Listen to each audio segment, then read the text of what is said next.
Magtuturo lang ako ngayon kung paano palit ng grip sa Shadow 2. So yung mga nakikita kayong mga nagbebenta ng mga grips para mas yung iba talagang pang design lang yung kulay. Kasi ang stock ng Shadow 2 na grip, kung bibili nyo yung black and blue, meron din yung gray, urban gray. So gray naman yun, tapos black yung grip. Aluminum grip yun siya. So para mas maganda, palitan nyo ng grip, mas maganda yung itsura niya. Or kung gusto nyo naman, papalitan nyo siya ng may magwell. Okay, so bibili kayo ito. Isang set to. Kasi makikita nyo mamaya, itong grip na to, mapapansin nyo pag may kasamang magwell, mas maigsi na siya. Okay, mas maigsi siya doon sa stock grip ng Shadow 2. Para malagyan mo yan ng magwell sa ilalim. So pag walang magwell, yan. Ganyan na itsura niya. Stock yan. Kita mo dito yung plus 2 na itong ilalim. Okay. So, yung Shadow 2 pala, pag lalaro kayo ng practical shooting, Shadow 2 is under siya ng double action striker fire. So, sa airsoft. So, bali mangyari sa kanya parang production division siya. Kasi sa production division, bawal ang magwell. So, ito pasok to. Pag nakastack siya. Itong sa akin kasi, may pinalitan na ako sa loob. So, wala na siyang double action. Pinalitan ko na rin yung trigger niya. So, palitan na rin natin yung grip. Para pag pinalitan natin yan, tapos may magwell, standard high kappa division na siya. Okay? Dali lang yan guys. Tatanggalin mo lang ng screw yan, tsaka yan. Okay? Hindi ko alam kung ang tawag sa screw na to eh. Para siyang star, asterisk. Yan. Tanggalin mo na siya dito. Tanggalin mo na yung grip. Yun lang ang naghahawak sa grip niya actually. Ito.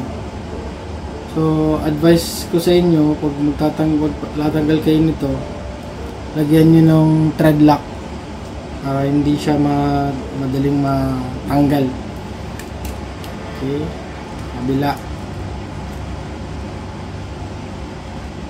Ayan, tanggal na siya guys. Yan lang yung grip. So ito, unahin natin yung dito sa right side. Ayan lang, makita nyo guys, pag inalign lang natin, may space siya dyan sa baba. Dyan ngayon papasok yung magwell mamaya. Okay. So, ganun lang din. Ito, lagyan nyo muna ng thread lock. Balik nyo lang ulit dito.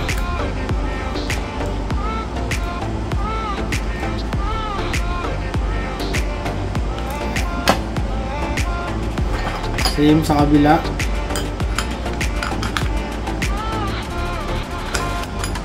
Align nyo lang butas. Mawala. Yun. Okay, lagyan nyo lang din ang thread lock dito. Para hindi siya madaling matanggal. Okay, so pansin mo, meron siyang maliit dito. Mas mahaba yung stock niya. Mas mahaba yung stock na grip. Ayan. Okay, so hindi ka pwedeng basta-basta bumili lang ng magwell tapos gamit mo stock, hindi ubra. Kailangan set talaga. Okay? Kung alam kung kakasya to sa totoong Shadow, siguro kasya naman kasi exact replica eh. Ano to eh, license siya ng Shadow 2. So, pero hindi ko pa na-try. Yung mga nakatry dyan, sabihan nyo kung kakasya siya. So, magwell.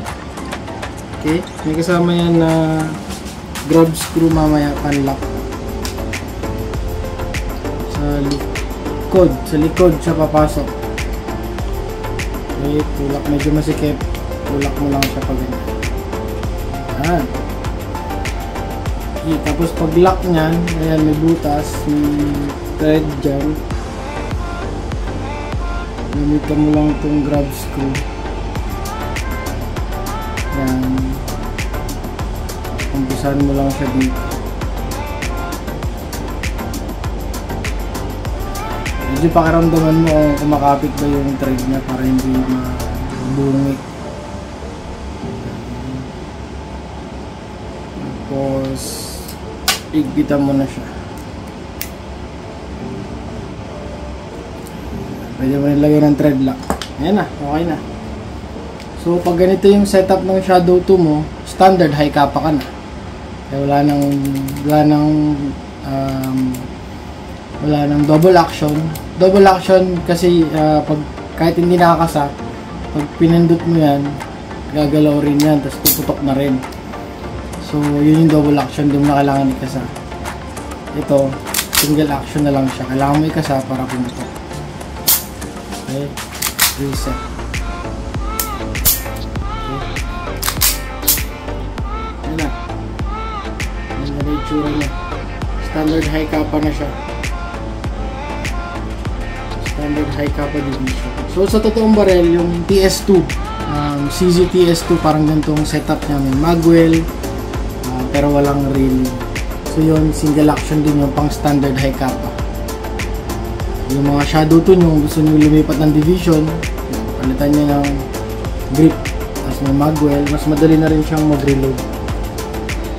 So pag mag-reload ka ngayon, pag kukuha ka ng change mag ka, mas madali na siyang papasok. Kasi may magwell ka na. Reload.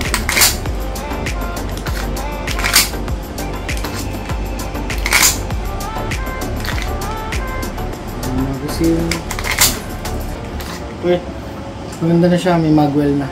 Iba lang ang division mo. So, ang bala ko pa dito, papalitan ko pa ng safety yung extended.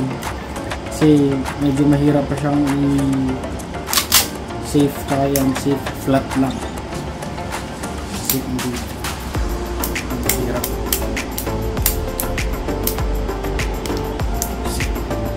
Safe, hindi puputok. Baba, sabihin may pula, ready to fire. Okay. Maganda sa Shadow 2 yung stock niya, naka-extended mag-release na rin siya. Meron niyang tatlong setting, medyo nakaangat yan, sa akin pinakaangat yan. Pwede nakaangat, pwede naka-align, pwede nakababa na ko. Mas gusto ko yan ganyan kasi parang mas naaabot ko siya. Okay. Sights ng Shadow 2, adjustable lang yung elevation niya. Elevation ibig sabihin up and down. Pwede mo rin i-adjust yung windage. Windage niya is left and right. Pero kailangan mong luwagan yung grab screw, yung dalawang screw. Tapos move mo siya ng left, move mo ng right. Tapos, check mo ko yung sight alignment kung naka-zero na. Pwede rin siyang i-adjust. Kaya lang mas madaling i-adjust pag sa mga high kappa kasi na-adjust mo talaga siya ng i-screwin mo lang. Pero adjustable din naman. Okay na. Yun lang. Thank you. Bye-bye.